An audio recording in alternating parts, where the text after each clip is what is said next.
Hello बच्चों, let's see the question. The question says that consider the following statements about transgenic tobacco plant. First statement है हमारे पास, transgenic tobacco plants contain a gene from a bacterium Bacillus thuringiensis. Second है BT gene is an insecticidal protein which damages the inner lining of the insects and kills it, जो कि है insect है।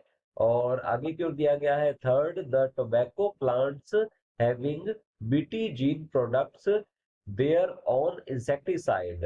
और पूछा गया है which of the statements given above are correct. तो हमें करेक्ट स्टेटमेंट के बारे में बताना है। तो ये जो क्वेश्चन है इसका हम की कंसेप्ट देख लेते हैं। सबसे पहले इस क्वेश्चन में हमसे पूछा गया है मेनली जो ट्रांसजेनिक टोबैको प्लांट है उसके बारे में। तो यहाँ लिख लेते हैं, यहाँ पर हमें पूछा गया है ट्रांसजेनिक टोबैको टोबैको प्लांट के बारे में पूछा गया है।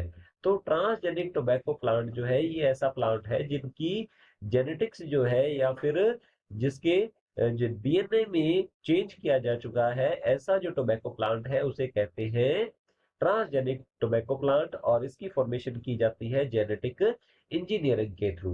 अब ये ट्रांसजेनिक टोबैको प्लांट बनाया कैसे गया है वो हम देख लेते हैं।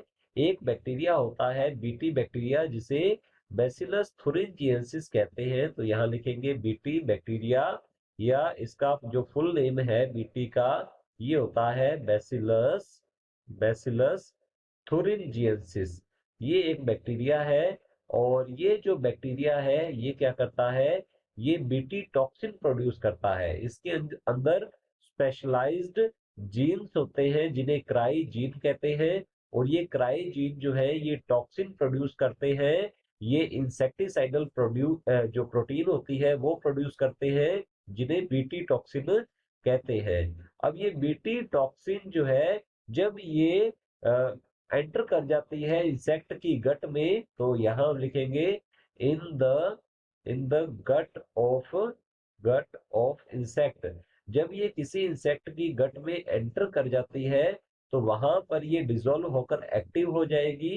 तो यहाँ लिखेंगे बिकम एक्टिव। और एक्टिव होकर ये जो उसकी गट है उसकी लाइनिंग को डिस्ट्रॉय कर देती है। तो यहाँ लिखेंगे destroy destroy the lining of destroy the lining और एपिथेलियम जो है लाइनिंग ऑफ गट। मीन जो इंसेक्ट है उसकी गट को ये डिस्ट्रॉय कर देती है जिससे कि इंसेक्ट जो है उसकी डेथ हो जाती है। तो यहाँ हम लिख सकते हैं इंसेक्ट जो है वो क्या हो जाएगा, इंसेक्ट जो है वो मर जाता है, उसकी डेथ हो जाती है, वो मर जाता है। तो इस टाइप से ये क्रायोजीन जो है ये काम करते हैं। अब क्रायोजीन जो है इसे इंट्रोड्यूस किया जाता है टोबैको प्लांट में।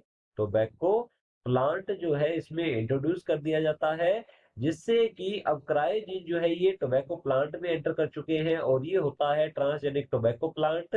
अब ट्रांसजेनिक टोबैको प्लांट जो है इसकी सेल्स भी क्या प्रोड्यूस कर रही है, इसकी सेल्स भी प्रोड्यूस करती है बीटी टॉक्सिन।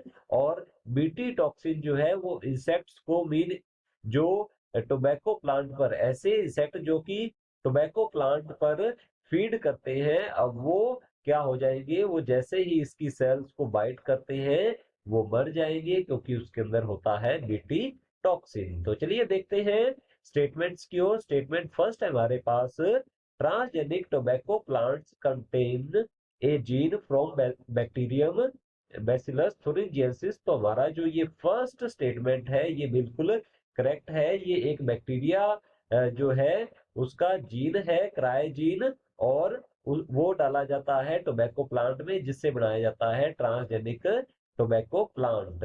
सेकंड हमारे पास स्टेटमेंट है BT gene is an insecticidal protein which damages the inner lining of the insects and kills it. तो यहाँ जो बीटी टॉक्सिन है क्रायोजीन जो है ये क्या कर रहा है, बीटी टॉक्सिन प्रोड्यूस करता है जो कि ये क्या करेगा, ये इंसेक्ट की गट की जो लाइनिंग है उसे डिस्ट्रॉय कर देता है। तो हमारा जो सेकंड स्टेटमेंट है ये भी करेक्ट है, ट्रू है। और थर्ड स्टेटमेंट है हमारे पास, the tobacco plants having BT gene produces their own insecticide. तो टोबैको प्लांट जो है अब उसके पास खुद का क्रायोजीन होता है, बिकॉज जेनेटिक इंजीनियरिंग के थ्रू क्रायोजीन जो है इसे बीटी बैक्टीरिया या बैसिलस thuringiensis से निकाल कर डाल दिया जाता है टोबैको प्लांट में। अब इसके पास खुद का क्रायोजीन होता है और इसकी सेल्स जो है ये खुद प्रोड्यूस करती है बीटी टॉक्सिन, जो कि एक इंसेक्टिसाइडल प्रोटीन है। तो हमारा जो थर्ड स्टेटमेंट है ये भी करेक्ट है, तीनों ही स्टेटमेंट करेक्ट है। और हमसे पूछा गया है which of the statements given above are correct. तो चलिए देखते हैं ऑप्शंस की ओर। ऑप्शन ए है फर्स्ट एंड सेकंड को करेक्ट बताया है, जबकि थर्ड जो है ये भी करेक्ट है, तो हमारा ऑप्शन ए जो है रॉन्ग होगा।